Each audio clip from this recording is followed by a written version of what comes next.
तो स्पीड का रेट होएगा। डिस्टेंस की वेरिएशन टाइम के साथ हो रही है वो स्पीड कहलाती है। हाँ लाइक, और अगर कंसंट्रेशन की वेरिएशन टाइम के साथ हो रही हो तो वो भी रेट है। ठीक है, टाइम के साथ वेरिएशन रेट, कंसंट्रेशन की हो रही होगी तो रेट ऑफ रिएक्शन। ठीक है जी, रिएक्शन जो तुम्हारे कंसंट्रेशन से वेरी करती है। और हाँ, कोई भी रिएक्शन हो रही है, कोई भी दुनिया की कोई भी रिएक्शन हो रही है, उसमें क्या होता है, रिएक्टेंट कंज्यूम होता है, प्रोडक्ट फॉर्म होता है। ये बात एग्री करते हो? तो हमने इस चैप्टर में बेसिकली ऐसी सी ही कुछ बातें डिस्कस करनी है। चैप्टर में हम शुरू करेंगे इंट्रोडक्शन पार्ट से एज यूजुअल। हमेशा हम इंट्रोडक्शन से शुरू करते हैं। इंट्रोडक्शन किसकी करेंगे? Rate of reaction. डेप्थ में स्टडी करेंगे रेट्स ऑफ रिएक्शन को। अब से मैं रेट ऑफ रिएक्शन अभी तो पूरा पूरा लिख रही हूँ, बाद में ये आरओआर ही में रह जाएगा मेरा। ठीक है जी, रेट ऑफ रिएक्शन। हम इसमें स्टडी करेंगे factors affecting rate of reaction. ये इस ऑर्डर में नहीं चलेगा, ऑर्डर में अपना डिसाइड करके करोगे। Factors affecting rate of reaction, कौन कौन से दो फैक्टर्स अफेक्ट करते हैं? एक टेम्परेचर का फैक्टर आएगा और एक कंसंट्रेशन का फैक्टर है। ठीक है, टेम्परेचर के फैक्टर में तुम स्टडी करोगे अर्नहीनियस इक्वेशन। बेटा ये कोई सेम नहीं है, नहीं आएगी। कंसंट्रेशन में तुम स्टडी करोगे order of reactions. Order of reactions में भी तुमने तीन तरीके के ऑर्डर ऑफ रिएक्शंस स्टडी करनी है। जीरो होते बहुत तरीके के हैं, बट तुम्हारे सिलेबस में तुमने तीन तरीके के स्टडी करने हैं। Zero order reaction, first order reaction and pseudo first order reaction. Pseudo मतलब होता है कि नहीं, सूडो मतलब होता है कि दिखेगी वैसी पर है नहीं वैसी, मतलब लगता। सूडो फर्स्ट ऑर्डर रिएक्शन थोड़ी सी हम स्टडी करेंगे मॉलिक्यूलैरिटीज के बारे में।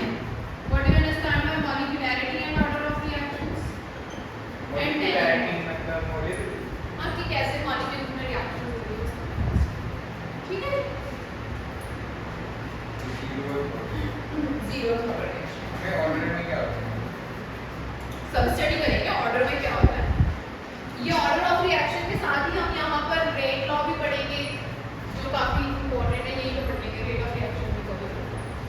मतलब ये मैंने तुम्हें सिर्फ थोड़े बहुत ही टॉपिक्स बताए हैं ऊपर ऊपर से, इसमें और टॉपिक्स खुद दे देंगे। चैप्टर बहुत small chapter.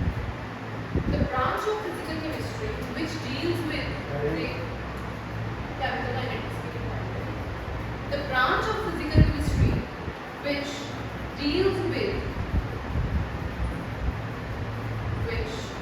deals with the rate of reactions, which deals with rates of reaction,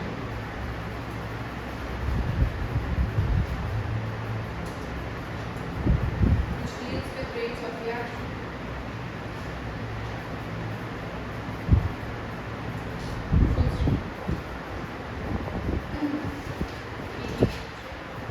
All the chemical reactions can be classified in the following. All the chemical reactions can be classified in the following. सबसे पहले आती है बेटे तुम्हारे पास fast reactions. Fast reactions. Fast reactions वो reactions होती है बच्चा जो पलक झपकते ही हो जाए। पलक झपकते ही हो जाए का मतलब तुमने दो चीजें मिक्स करी हरसिमरन और फिर साथ के साथ विद इन फ्यू सेकंड्स आपके पास रिजल्ट है, प्रोडक्ट बना हुआ है। जनरली तुम्हारी आयनिक रिएक्शंस जो होती हैं, ठीक है ना, आयनिक रिएक्शंस को एग्जांपल दे सकते हैं। फॉर एग्जांपल वो तो ionic reactions for example AgNO3 plus NaCl gives AgCl plus NaNO3। AgCl plus NaNO3। मैं डाउनवर्ड एरो क्यों डाला है? इट रिप्रेजेंट्स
ये भी तो कन्वर्जन है, डायमंड इनटू ग्रेफाइट।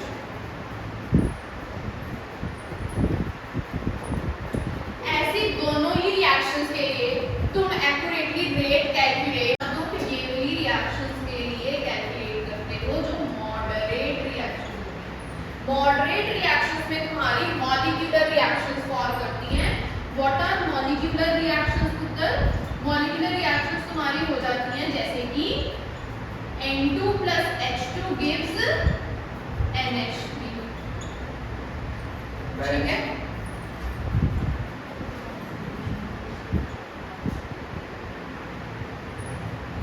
डन। और कौन कौन सी रिएक्शंस हो सकती हैं? H2O2 gives H2O plus half O2।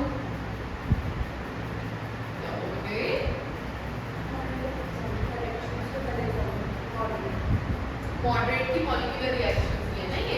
Moderate reactions में जितनी भी मॉलिक्यूलर रिएक्शन मतलब जिसमें कोई बॉन्ड टूटा होगा और न्यू बॉन्ड फॉर्म हुआ होगा। जैसे N2 है, अब N2 में ट्रिपल बॉन्ड होता है वो टूटा होगा, H2 में बॉन्ड होता है वो टूटा होगा और कहाँ पे जाके जुड़ा होगा? NH3 का एक मॉलिक्यूल न्यू बनाया होगा। इन ऐसी रिएक्शंस को बोलते हैं हम मॉलिक्यूलर रिएक्शंस। ओके, सोना नहीं आदित्य बेटे, जाके काम करना है। डन। और हम रेट्स ऑफ रिएक्शन किसके लिए निकालते हैं? मॉलिक्यूलर रिएक्शंस, मॉडरेट रिएक्शंस के लिए निकालते हैं।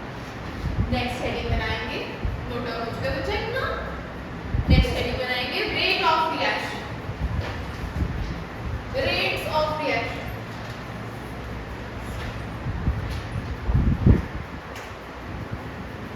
Rate of reaction, rate of reaction में हमारे पास याद रहेगा दो तरीके के रेट्स हो सकते हैं। रेट्स ऑफ रिएक्शन दो रेट्स करेंगे, एक करेंगे हम एवरेज रेट, एक हम करेंगे इंस्टेंटेनियस रेट। मैम दोनों रेट्स में फर्क क्या है? मुझे पता है क्या? एवरेज रेट मतलब सब पूरे टाइम के लिए, हाँ। और जो इंस्टेंटेनियस रेट है वो एक बहुत छोटे से टाइम के लिए, टीटी के लिए। Very good. जो इंस्टेंटेनियस रेट होता है वो एक पर्टिकुलर टाइम इंटरवल, बहुत छोटे टाइम इंटरवल के लिए होता है। और जो एवरेज रेट होता है ये भी कह सकते हो थ्रू आउट रिएक्शन और काफी लार्ज इंटरवल ऑफ टाइम पे तुम अप्लाई कर सकते हो। तो एवरेज कैसे निकलती है बेटा? Change in concentration divided by change in time। Yes, तो फिर डेल्टा C by डेल्टा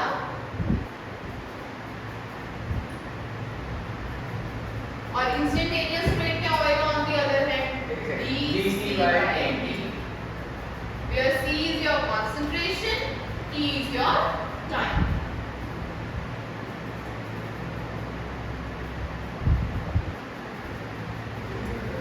इसको लिखने का एक तरीका और क्या है? Limit T tends to 0। सुना है कभी? जब तुम लिमिट्स लगाया करते हो, delta T tends to 0, delta C by delta T। ये रिप्रेजेंटेशन आ रखी है इसलिए हमने लिखी हुई है। Which of the following represents instantaneous? Yes, तुम limits and derivatives chapter maths में है ही इसलिए इकट्ठा कि लिमिट्स और डेरिवेटिव्स आपस में इंटररिलेटेड टॉपिक है। डन। तो तुम में से क्या कोई इसके यूनिट्स जज करके बता सकता है मेरे को क्या होंगे? रुक गए। कंसंट्रेशन और कौन सी होती है? एक ही होती है, मोल पर लीटर को ही बोलते हैं हम तो कंसंट्रेशन। सेकंड, टाइम सेकंड में होता है, मोल पर लीटर पर सेकंड। अगर बहुत कम यूज होने वाली एक और है यूनिट, एटमॉस्फेयर पर सेकंड। ये तुम्हारी यूज किस केस में होगी? प्रेशर के केस में। जब तो कंसंट्रेशन है तब तो यही है। ये किस केस में यूज होती है? प्रेशर के केस में। ये लीस्ट यूज्ड है वैसे।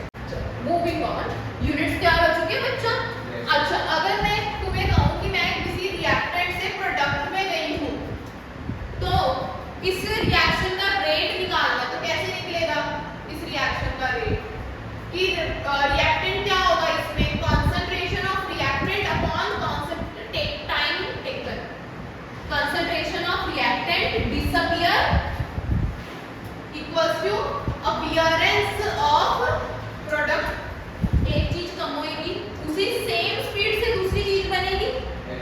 बेटा तू खुद सोचो, ध्यान से सोचो, जितनी जल्दी एक चीज कम होएगी, रिएक्टेंट वाली साइड अगर कम होएगी, उतनी सेम रेट से प्रोडक्ट वाली साइड बढ़नी चाहिए। ध्यान से सोचो।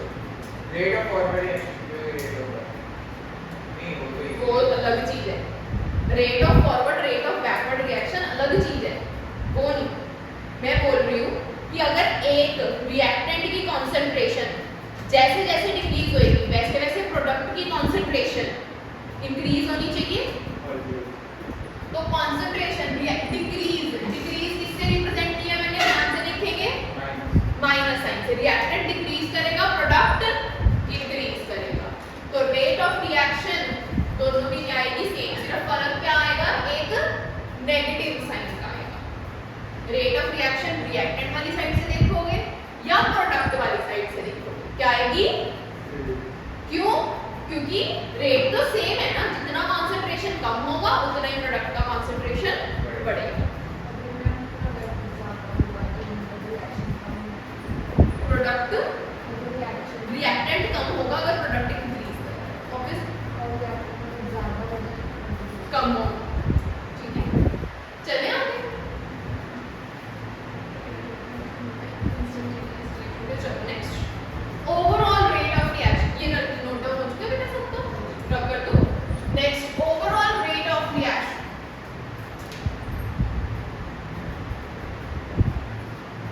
Overall rate of reaction,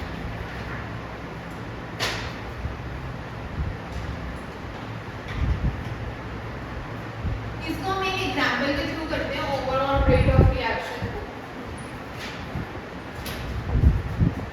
for example बेटा, कि लेट अस टेक एक क्वेश्चन, एक एग्जांपल लेते हैं, एक रिएक्शन लेती हूँ, A plus 2B gives 3C plus 4। ठीक है, ये मेरी रिएक्शन है, डन। देखते हैं, इसमें मैं एक चीज और गिवन करती हूँ। सबको ये पता लग रहा है, चलो पहले इसको रीड करना देखते हैं, इधर ध्यान देते हैं, कितने का टाइम।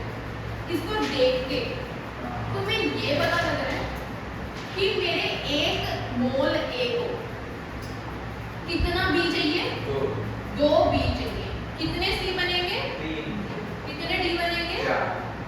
मैं इसको ऐसे रीड कर सकती हूँ, जो भी मेरे A के रिएक्ट करने की स्पीड होएगी B की, उससे डबल स्पीड होनी चाहिए रिएक्ट करने की। बोलो, तभी रिएक्शन कंप्लीट होगा, और उससे ट्रिपल तेजी से C बनेगा, और उससे 4 टाइम तेजी से D बनेगा। मैं फिर बोल रही हूँ, A के कंपैरिजन में, किसके कंपैरिजन में, A के कंपैरिजन में मेरे B का रेट क्या होना चाहिए, और C का फॉर्मेशन का रेट क्या होना चाहिए, और A के कंपैरिजन में D का रेट। ये बात क्लियर होती है तुम्हें? तो इसको लिखते कैसे हैं? अगर मैं बोल दूं rate of disappearance of A, sorry B, rate of disappearance of B should be twice of rate of disappearance of A। ये बताओ कि B का रेट इससे डबल होना चाहिए। सोचो ध्यान से, हरसिमरन पुत्र सब सही है, ज्यादा दुख तो नहीं हो गया, पक्का नींद आ गया, आंखें तो लड़ा सको ना, क्या हुआ,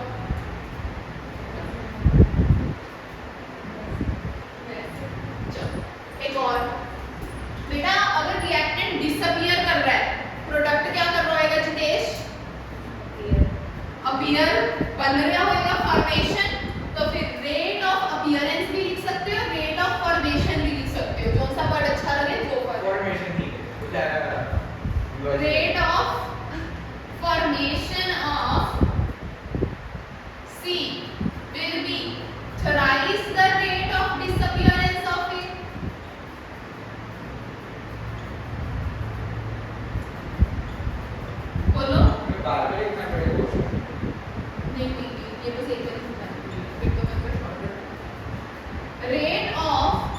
समेशन ऑफ डी इज क्या होएगा 4 times the rate of disappearance of A. बोलो डन है?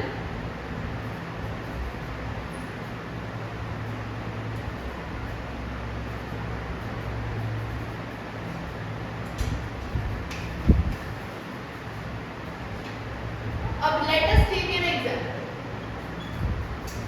एग्जांपल क्या है ध्यान से देखोगे। मैं मान के चल रही हूँ मेरा कुछ टाइम t1 है 10 सेकंड्स का, ठीक है? उसमें मेरी कुछ कंसंट्रेशन ऑफ A है 30 मोल पर लीटर। टाइम है 10 सेकंड्स का, कंसंट्रेशन ऑफ A है 30 मोल पर लीटर, ठीक है? टाइम t2 है 20 सेकंड्स का, मतलब 20 सेकंड हो गया 10 की जगह, ठीक है हर सिग्नल? तो कंसंट्रेशन ऑफ A क्या होगी? कम होगी है, सपोज 15 मोल पर लीटर होगी है, ठीक है? नहीं मतलब निकालना भी तो मुझे तुम में से कोई रेट ऑफ डिसअपियरेंस ऑफ ए या रेट ऑफ ए निकाल के दे सकते हैं? हाँ जी निकाल के दो अगर दे सकते हो। डेढ़ 1 कैसे निकलेगा? 30 माइनस मुझे पता है delta C by delta T क्या होता है? रेट। डेल्टा सी कैसे डिफाइन कर सकती हूँ मैं? Final concentration minus initial concentration. Final concentration कितनी है मेरी? बोलो।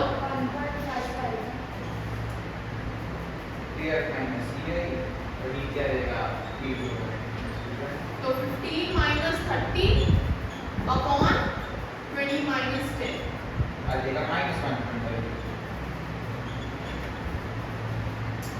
मोल पर लीटर पर सेकंड। यहाँ तक किसी को कोई डाउट नहीं है? सही है? ये नेगेटिव साइन क्या इंडिकेट करता है? लिखेंगे negative sign indicates the negative sign indicates consumption. The negative sign indicates consumption, whereas positive value indicates the negative sign indicates consumption. The negative sign indicates consumption and positive value indicates the negative value या negative sign indicates consumption and positive value indicates formation. Positive value indicates formation. Okay? अब सारे इधर आ जाओ। ये तुमने किसकी rate of disappearance of ए मतलब क्या निकालना है? Delta A by delta T की वैल्यू निकालनी है तुमने। डेल्टा कंसंट्रेशन ऑफ ए इस तरीके से। तो अब इसका मतलब b की होगी। तो अब मैं वही पूछने लगी हूँ। अब मेरे को सब्जी चाहिए। इसी इक्वेशन को मद्देनजर रखते हुए, इन्हीं चीजों को ध्यान देते हुए, तुम में से कोई मुझे delta b by delta t की वैल्यू बता सकता है कितनी है? -3। कैसे पता? तो हमने देखा तो है price of rate of disappearance of. ठीक है, क्या करना है तुमने सीधा इसमें 2 टाइम्स 1.5 करना है। ठीक है जी। अब कोई मुझे delta c by delta t की वैल्यू बता सकता है? यस मैम कितनी है? +4.5। हाँ 3 into 1.5। +4.5।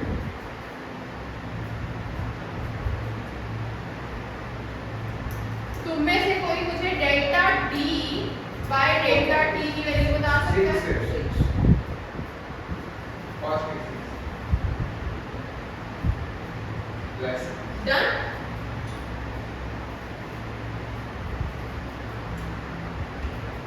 अगर इन तीनों वैल्यूज चारों वैल्यूज को अगर मैं ध्यान से देखूं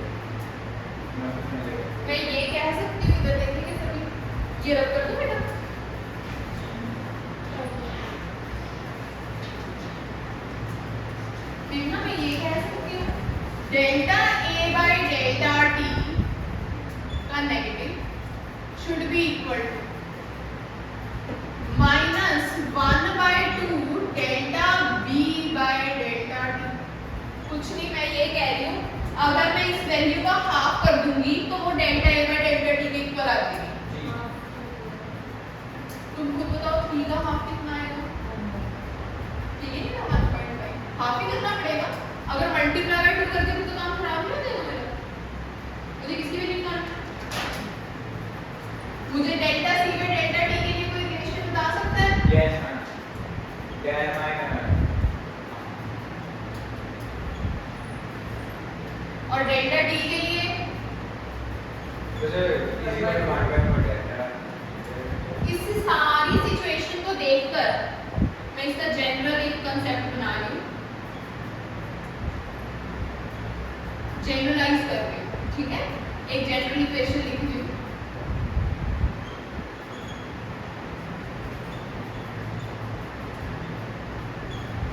तो इससे मेरा ओवरऑल रेट ऑफ रिएक्शन क्या बनता है? -1/a delta a by delta t equals to -1/b delta b by delta t 1/c delta c by delta t 1/d delta d by delta. बोलो यहाँ तक कोई डाउट?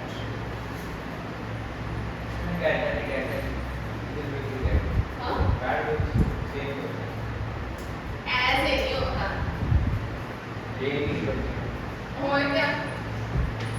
जिंदगी में ग्रेड तो छोड़ो, चैप्टर ही छोड़ो यार। और ये चैप्टर होगा स्कोरिंग चैप्टर, ये चैप्टर कभी मत छोड़ो। पूरा साथ, तुम्हें अगर ये चैप्टर के क्वेश्चंस एक बार ही करने आ गए, पूरा साथ देगा ये तुम्हारा 100%।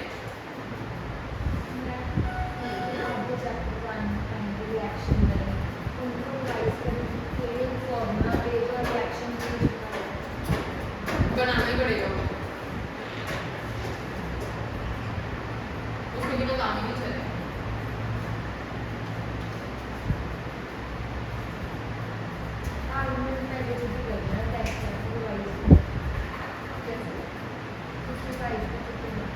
किस तरह?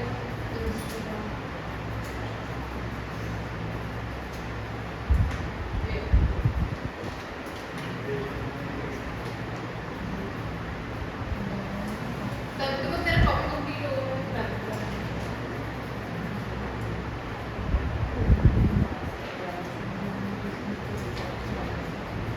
सुनो, इस इक्वेशन को डिफरेंशियल रेट इक्वेशन भी बोला है।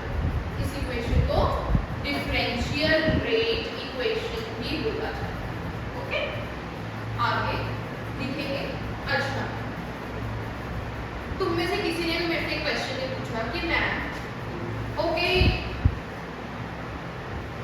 ओवरऑल रिएक्शन रेट आप बता रहे हो, but what about those reactions which are reversible?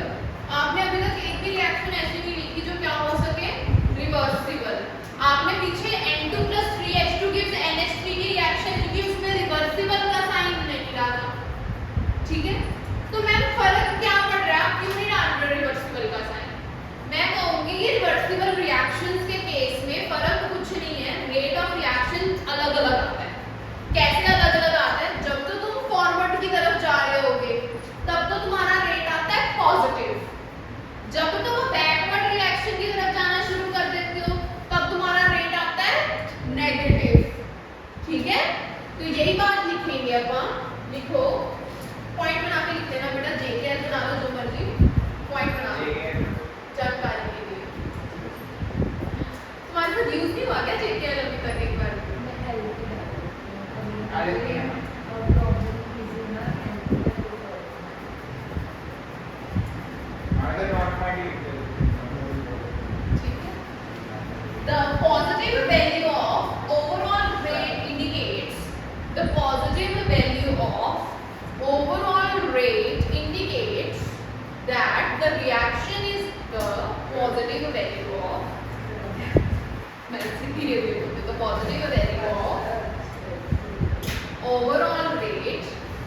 indicates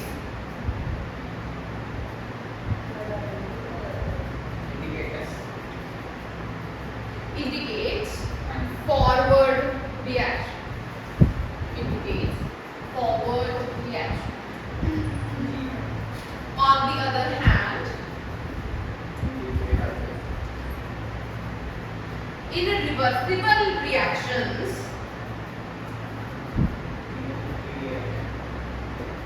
the overall rate may be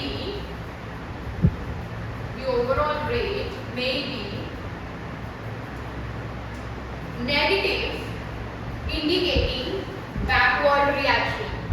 Overall rate may be negative, indicating backward reaction. For reversible reactions,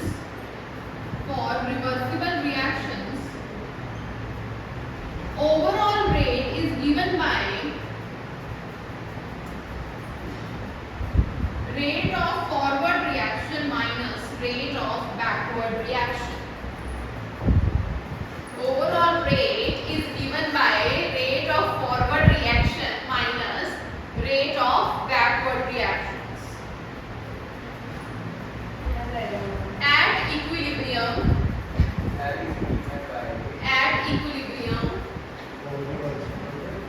reactions, overall rate is given by rate of forward reaction minus rate of backward reaction. At equilibrium, rate of forward reaction equals to rate of backward reaction, hence the overall rate is 0.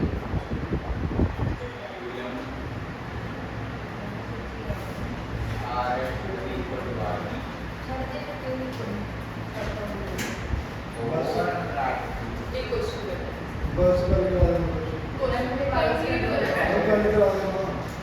एक question कर लो, तुमने 5 minute मांगे थे। कोई बात नहीं question कर लो, hello छोटा सा है, हाँ, छोटा सा। 3H2 gives 2NH3। ये क्वेश्चन है, इसमें rate of reaction delta NH3 upon delta T given है तुम्हें 2 × 10⁻⁻⁴ मोल पर लीटर पर सेकेंड। तुमने कैलकुलेट करना है, find rate of disappearance of N2 and H2। कैसे करोगे फाइंड आउट?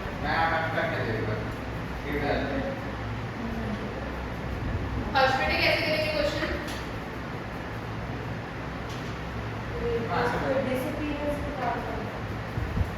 बताओ सिमरन, क्वेश्चन कैसे करेंगे? Delta N2 half upon into delta 10 half into 10 raised to the minus 4 should be equal to 1/3 of H2 वाला is equal to N2 वाला minus के साथ।